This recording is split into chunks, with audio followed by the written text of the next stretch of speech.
प्रशासन ये मुस्लिम बस्तियां हैं पूरे के पूरे 100%, इसलिए इसे अनदेखा कर रहा है क्या? वो बोलते हैं कि 50 को लेके आओ। कहाँ से लाएंगे 50 को? 100 को क्या जमा करते फिरने का? 50 लोगों को लेके आओ बोलते। मिला के जुड़ा के चल जाता, वो क्या ये तो पूरा टूटे हुए नहीं है। वो आए डायरेक्ट कट कर रहे क्या भाई, बोलो अब पुराना बिल पूरा ओके करो। अब एकदम से लॉकडाउन खत्म हो गया और एकदम से कहाँ से 20,000 30,000 भरेंगे?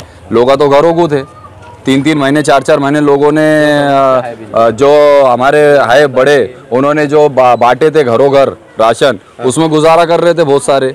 जितने भी नेता हैं इन्होंने ग्राउंड लेवल पर पैदल घूम के हर घर की हर इंसान से मिल के पूछना चाहिए कि मैं आपके काम क्या आ सकता हूँ जी। इस तरीके से अगर लीडरशिप हुई तो ज़रूर ये सामान्य लोगों को जो है ना इंसाफ मिलेगा और उनको ऐसा लगेगा कि लीडर वैसा होना चाहिए। जैसे ये केबल के ऊपर जो कोटिंग है वो गर्म होकर पिघलता, उसमें से भस्ट होते वायर नीचे से लेडीज़ बच्चे जाते, उनके आंख पर गिर रहे हो, टपक रहे, एक आधे गाड़ी पे टपक जाएंगे। हाथ में लगने जैसे थे, कल से 2 दिन से उठा रहे हो उसको, नहीं तो हाथ सर लग रहा था चलने वाले का। ये सारे केबल टूट चुके हैं, ये स्मार्ट सिटी में रहे हैं, ये लोग अभी फिलहाल में अपने घर बेचना चाह रहे हैं। यहाँ से इतना प्रॉब्लम है, हर आधे घंटे को 1 घंटे को लाइट गई, हर 1 घंटे को उनका बोलना, ये लाइट से इनको छुटकारा मिलना चाहिए।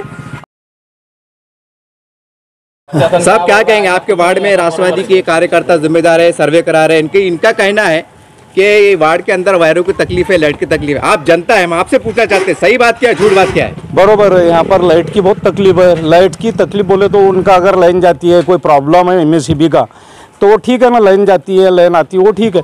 लेकिन यहाँ प्रॉब्लम ये है कि ये केबल है, ये केबल के ऊपर जो कोटिंग है वो गर्म होकर पिघलता, उसमें से भस्ट होते वायर नीचे से लेडीज़ बच्चे जाते, उनके आंख पर गिर रहे हो, टपक रहे, एक आधे गाड़ी पे टपक जाएंगे।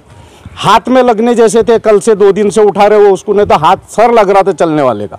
वो वायर सर लग रहा था। तो आपने शिकायत किसी से फोन करके बोले आपने? शिकायत, और वो कब कौन आ रहा साहब यहाँ, कौन दिख रहा? कोई मेंबर ही नहीं हमारे। इसको तो हम बोलेंगे किसको? आम आदमी किसको बोलेगा? अच्छा, मेजॉरिटी अगर होती है तो बोल सकते हैं। अच्छा, ये बोलिए, और मैं खुद ही नया आया हुआ हूँ यहाँ पर, इसलिए मेरी ज़्यादा पहचान नहीं, तो मैं भी 10 आदमी जमा करके बोल सकता था। अच्छा, ये बोलिए कि जो भी आप कब से आए यहाँ पर? 1 साल होगा मुझे। 1 साल में बड़े अधिकारी आए क्या यहाँ पर? नहीं, मैंने तो किसी को नहीं देखा। किसको पहचानते? नाम से, सूरत से पहचानते आप? नहीं, नाम सूरत से। अच्छा, जब ये प्रॉब्लम आता तो कौन आता सुधारने का वास्ते?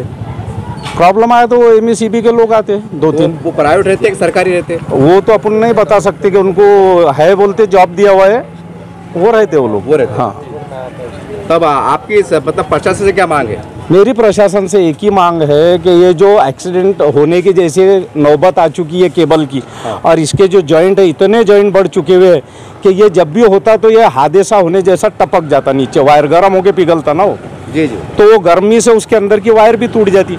तो उससे बेहतर है जो भी उनका उपाय, उनको जो जायज़ है, उनको डिपार्टमेंट को जो चीज़ उसके ऊपर वो कर सकते, वो उपाय उन्होंने करना और लाइन पुराना। आपने जो मीटर लिए हुए हैं? हाँ, मीटर लिए हुए। मीटर आज की तारीख में मैं अभी आपको मोबाइल में बताता, बिल पूरा कंप्लीट भरा हुआ है, पूरा भरा हुआ है, बिल्कुल भरा हुआ है, कोई करप्शन नहीं, कुछ नहीं। मेरे को होना भी नहीं हो 1 रुपया बीड़ी।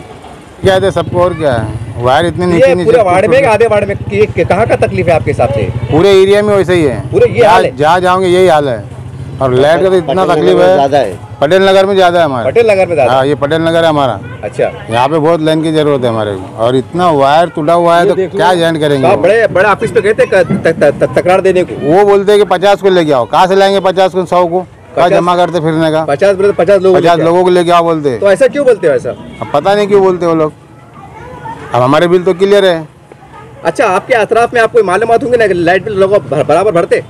हाँ, हमारे एरिया में तो बराबर है। हमारे एरिया में 10 घर तक मैं बता सकता कि बराबर है। बराबर है, हाँ। यार बिल्कुल बदलना चाहिए। हमेशा जुम्मा के दिन तो जो लाइट जाती है समय सुबह 8 बजे से तो रात के 7-8 तक आती है लाइट, वायर टपका भी रहता उसका। अच्छा, बारिश में क्या हाल रहता? बारिश का तो वही हाल है ना, बारिश क्या ठंड का लग गया, धूप का लग गया, निर्भर पानी जो है तो वोल्टेज ही नहीं, बोर भी नहीं चलती ज्यादा करके। अच्छा, और पंखे तो घूमते नहीं फिर। मतलब आपने ये मीटर ली हुई है क्या? है, मीटर है, लाइट बिल क्लियर है, सब टोटल है, बिल्कुल अभी चल के देख सकते। अच्छा, यहाँ पे राष्ट्रवादी के लोग आए तो और कोई और पार्टी के लोग आए? नहीं, कोई पार्टी का तो कोई अभी यहाँ पार्टी का कोई कनेक्शन ही आया भी तो नहीं मिले यार, कनेक्शन है ही नहीं यहाँ पे कोई ऐसा अभी। अभी कोई वार्ड मेंबर नहीं है वगैरह वगैरह कोई। अगर आपके मुद्दों को लेके अगर कोई ओपोजिशन पे बैठते हैं राष्ट्रवादी, तो आप उनका साथ देंगे? बिल्कुल, इंशाल्लाह जरूर देंगे। अभी कोई ओपोजिशन पे बैठने वाले आपके मुद्दों को लेके, आपकी समस्याओं को लेके तो जाएंगे ना, बैठेंगे बिल्कुल बेशक। अच्छा, जैसा आपने डॉक्टर साहब का नाम लिया तो डॉक्टर साहब का अपनी शिकायत दर्ज कराए थे, इनके पास बोले थे? डॉक्टर साहब के पास में शिकायत दर्ज कराने के लिए अभी इससे पहले वो बहुत टाइम हो गया उनको आकर, जब वो इलेक्शन के कार्ड बनाने के लिए आए थे। अब उसके बाद में वो आए नहीं पूछने के लिए कि क्या प्रॉब्लम है बोल के, नहीं, क्या तकलीफ है बोल के। आपने अभी हक साहब बोले ना कि डॉक्टर साहब आए थे, तो मेरा सवाल ये है कि भाई जैसा हक से आपने उनको बोलेगा साहब हमारे पटेल नगर में मसला है, नहीं तो बोलना पड़ेगा जाकर अभी उनको, अभी उनको बोले नहीं, ये बात बोलना चाहिए था ना, कब बोलेंगे उनके लिए, उनके पास जाना पड़ेगा। अभी जैसा हमारे असलम पठान साहब, उनसे बात करना पड़ेगा जाकर कि ये तकलीफ इतनी है बोल के। अभी ऐसा तो वायरों का काम हो गया, कल ही वायरों का काम हो गया, बहुत सारे वायर नीचे लटक गए थे। अच्छा। जो बड़ी गाड़ी आने के लिए भी तकलीफ हो रही थी। अच्छा। बड़ी गाड़ी बिल्कुल ये गली से नहीं आ रही थी, फातिमा मस्जिद के गली से घुमा के लेके आना पड़ रहा था। शादी की भी बारात की जो गाड़ी थी, हमको बहुत तकलीफ हो गई थी, हमारे को 2 घंटे लगे गाड़ी अंदर लाने के लिए, इतनी वायर की तकलीफ हो गई थी। लेकिन कल 2 दिन से समझो वायर ऊपर कर दिए जी, वायरमैन आए थे बीच में, अभी 2 दिन से वायरा ऊपर करके चले गए। ये अस्सलाम मस्जिद के पास के जो वायरा लटक गए थे नीचे। भैया बार-बार होता है प्रॉब्लम? बहुत प्रॉब्लम है, हमेशा होते रहते हैं, हमेशा प्रॉब्लम है। फैना तो ऐसे घूमते जैसे हाथ से घुमा रहे, इतना वोल्टेज कम है, इतना वोल्टेज कम है कि फैनों को हाथ से घुमाना पड़ रहा, और कभी कभी वोल्टेज ऐसा आ जाता कि टीवी उड़ जा रहे। अच्छा ये बोलिए, आपने मीटर लिया है? मीटर चालू है ना, आप लाइट बिल भरते हैं? बिल्कुल, महीने को महीने बता सकते हैं आपको, घर चलो बिल्कुल एकदम आपको पिछले महीने का बता सकता हूँ मैं। लॉकडाउन में तो उन्होंने 200-250 रुपए का दिए और एकदम से 17,000, 20,000, 40,000, 30,000, 25,000 पूरा भर के लिए आपने भरे पैसे? भरा 17,000 रुपए मैंने, सब है 17,000। अभी बता सकते लागे? बिल्कुल बता सकते, क्योंकि लॉकडाउन के अंदर उन्होंने 180, 200, 120, 130 ऐसा लिए, और एकदम से लॉकडाउन खत्म होने के बाद में डायरेक्ट आए, अजीम भाई बोल के है अजी हमारे, वो आए डायरेक्ट कट कर रहे क्या भाई बोलो आप पुराना बिल पूरा ओके करो। अब एकदम से लॉकडाउन खत्म हो गया और एकदम से कहाँ से 20,000, 30,000 भरेंगे, लोग तो घरों को थे, 3-3 महीने 4-4 महीने लोगों ने जो हमारे है बड़े, उन्होंने जो बांटे थे घरों घर राशन, उसमें गुजारा कर रहे थे बहुत सारे। अब इन्होंने एकदम से आ गए, बोले भरो ये 17,000 रुपये न तो लाइट बिल काटेंगे। वो अजीम भाई गवाह है, मैं गया तुरंत 17,000 रुपये उधार पाधार करके मैं 17,000 रुपये लाइट बिल भर के आया। अच्छा भैया, ये राष्ट्रवादी के बादशाह भाई है, इन्होंने हमको निवेदन दिया, हमको बुलाए, इनका हमने तफसील से बात किया कि भाई आपकी समस्या क्या है। अच्छा। इनका कहना है कि पटेल नगर है और भी इलाके के अंदर हमारे पास बोले पत्रकार साहब लाइट की समस्या है जी। तो मेरा सवाल ये 22 तारीख से ऑपरेशन को बैठ रही है जी वहाँ पर, तो आप तमाम महल्ले के लोग उनके साथ देने को तैयार है क्या? ये राष्ट्रवादी की है, काम होता है अगर पूरे काम अगर अच्छे से होता है, हमको तो काम चाहिए बस, क्या भाई जो भी काम करेगा उसको तो वोटिंग देना ही पड़ेगा ना। नहीं, वोट के वास्ते नहीं, इनका कहना है कि मेरे को इलेक्शन लड़ना नहीं है। अच्छा, मैंने ये खुल के कहा कि भाई ऐसा तो नहीं कि इलेक्शन का फंडा है। अच्छा, खुला खड़ा उन्होंने बोला, भैया उन्होंने साफ कहा कि भाई मेरे को मालिक के दुआ से मेरा कारोबार अच्छा चल रहा है, मेरे को राजनीति की जरूरत नहीं है, मैं समाज सेवा के तौर पर काम कर रहा हूँ, मेरे को इलेक्शन लड़ना ही नहीं, इनका स्पष्ट रूप से कहना है, लड़ना ही नहीं इनको इलेक्शन। बिल्कुल साथ देंगे, बिल्कुल देंगे, बिल्कुल देंगे इनका साथ। और आप हाँ बादशाह भाई क्या कहेंगे आप? अस्सलाम वालेकुम, मैं राष्ट्रवादी कांग्रेस पार्टी का शहर उपाध्यक्ष हूँ, युवक कांग्रेस के सेल में काम करता हूँ मैं, राष्ट्रवादी युवक के। मेरा सब में पहले ये बोलना है कि पूरे महाराष्ट्र के अंदर जी जितने भी ज़िले जितने भी तालुके हैं, मेरे मालूमात के हिसाब से जो समस्या अजीज़ कॉलोनी, पटेल नगर, बिस्मिल्लाह कॉलोनी, पानी की बम्बा गली और देशी दारू गली, उम्म इब्राहिम मस्जिद की गली, ये सारे बस्तियों में जो केबल टूट गए हैं सारे ओवरहीट होने की वजह से। तो ऐसा जो माहौल है ना, मैंने कई महाराष्ट्र के अंदर देखा नहीं। मेरा ऐसा प्रशासन को बोलना है कि प्रशासन ये मुस्लिम बस्तियां हैं पूरे के पूरे 100%, इसलिए इसे अनदेखा कर रहा है क्या? ये प्रॉब्लम कम से कम 6 महीने से हम इसके ऊपर पाठ पूरा कर रहे हैं। मुख्यमंत्री, उप मुख्यमंत्री, व्यवस्थापकीय संचालक साहब, सह संचालक साहब, विभागीय आयुक्त, उसके बाद यहाँ के मुख्य अभियंता सचिन तालेवार साहब, और यहाँ के जो एमडी है सह व्यवस्थापकीय संचालक मंगेश गोंदवले साहब, IAS अफसर है, इनके पास हमने बार बार निवेदन दिया कि भाई ये बस्तियों के प्रॉब्लम सॉल्व होना चाहिए। ऐसा जो नज़ारा है यहाँ का, वायरा टूटे हुए है 10 फीट पर, 15 फीट पर, 20 फीट पर, ऐसा नज़ारा हमारे महाराष्ट्र के ज़िले तालुके छोड़कर सिर्फ हमारे नारेगांव के अंदर ही ये 5-6 मुस्लिम बस्तियाँ छोड़कर ये प्रॉब्लम आप हमारे नारेगांव वार्ड क्रमांक 35 के अंदर ही आप कहीं बता दीजिए कि ऐसा प्रॉब्लम कहीं है क्या? आप बहुत सीनियर ऑफिसर है। मैं औरंगाबाद के मंगेश गोंदले साहब जो हमारे IAS अफसर है, जो महाराष्ट्र विद्युत कंपनी के जो अध्यक्ष है, डायरेक्टर है, उनके अंडर में 8 से 10 ज़िले आते हैं और पूरे प्रभारी हैं यहाँ के वो। तो मेरा ऐसा बोलना है कि तुम्हारा जो कंट्रोलिंग है, MIDC चिकलठाना डिवीज़न के जो हमारे कार्यकारी अभियंता है, जिनका ये खास काम है कि जहाँ पर प्रॉब्लम होता है, वहाँ पर बड़ी प्रॉब्लम जब होती है तो वहाँ पर इन्होंने खुद जाकर विजिट करना चाहिए और वो काम किस तरीके से अच्छा हो सकता है, क्योंकि उन्होंने उसकी पढ़ाई की है।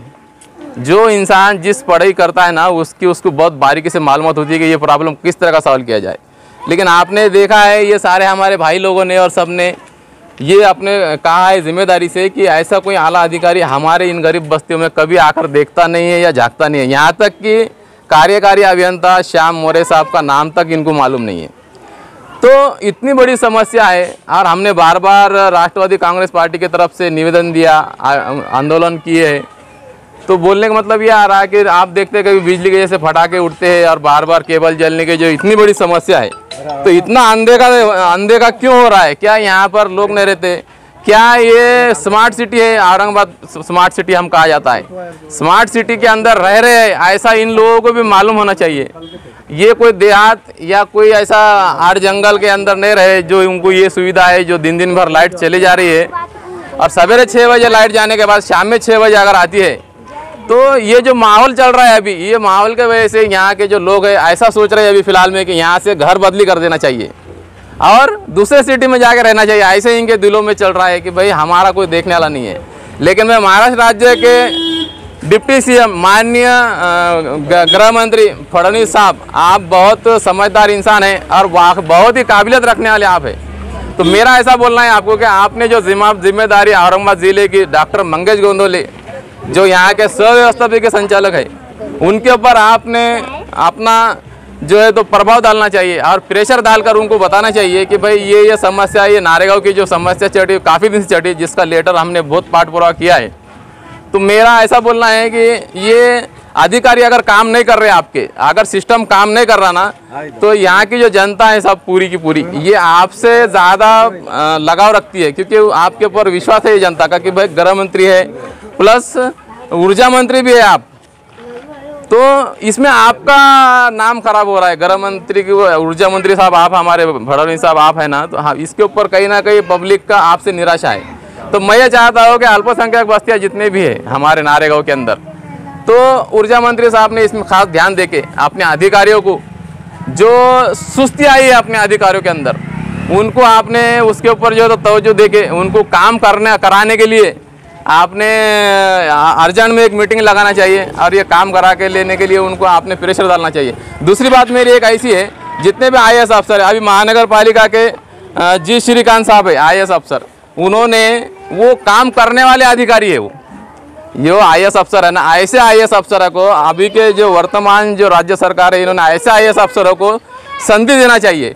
क्योंकि इमरजेंसी सेवा के अंदर महानगर पालिका बिजली विभाग आता है, बिजली विभाग में भी ऐसा ही IAS अफसर जी श्रीकांत जैसा आप अगर बिठाते माननीय मुख्यमंत्री साहब को, हमारी ये पूरे बस्ती की तरफ से हमारी सबकी एक आवाज़ में हम आपको बताना चाह रहे हैं कि महावितरण के जो इंचार्ज है यहाँ के डॉक्टर मंगेश गोंदले, इनकी जगह जी श्रीकांत जैसा IAS ऑफिसर, जिसको अपनी पगार के साथ साथ चालू वर्तमान अपने ड्यूटी के अंदर लोक सेवा करने का भी जो जिद है उनके अंदर, ऐसा ऑफिसर आपने देना चाहिए। और जितने भी IAS अफसर है, इन्होंने जी श्रीकांत जो हमारे अभी नवनियुक्त प्रशासक वैसे आयुक्त है औरंगाबाद शहर के, ऐसा आयुक्त जो है ना हर जगह देना चाहिए, खास कर महावितरण के जो बिजली विभाग है इसके लिए देना चाहिए।